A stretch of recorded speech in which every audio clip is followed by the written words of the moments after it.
পটুয়াখালী বাউফলে গভীর রাতে বিএনপি কার্যালয়ে আগুন দিয়েছে দুর্বৃত্তরা। আগুনে পুড়ে ভস্মীভূত হয়েছে কার্যালয়ের সকল আসবাবপত্র।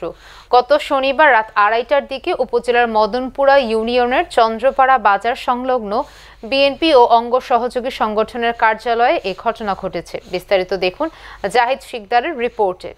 প্রায় 1 মাস আগে চন্দ্রপাড়া বাজার সংলগ্ন টিনশেড ঘর নির্মাণ করে বিএনপির ওই কার্যালয় করা হয়। মদনপুরা ইউনিয়ন বিএনপির সভাপতি কবির হোসেন ওই কার্যালয় নির্মাণ করেছিলেন।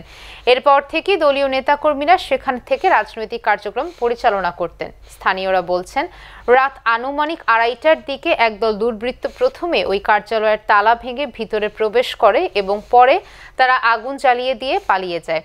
পরবর্তীতে স্থানীয়রা দীর্ঘ সময় চেষ্টা করে আগুন নিয়ন্ত্রণে আনেন। ভোর রাত 4টার দিকে ফায়ার সার্ভিসের সদস্যরা ঘটনাস্থল পরিদর্শন করেন।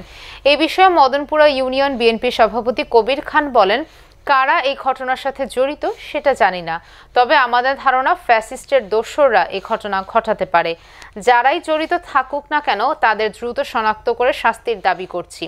বাউফল থানার ওসি মোহাম্মদ কামাল হোসেন বলেন, এ বিষয়ে লিখিত অভিযোগ পাইনি, অভিযোগ পেলে আইনগত ব্যবস্থা গ্রহণ করবেন বলে জানান তিনি।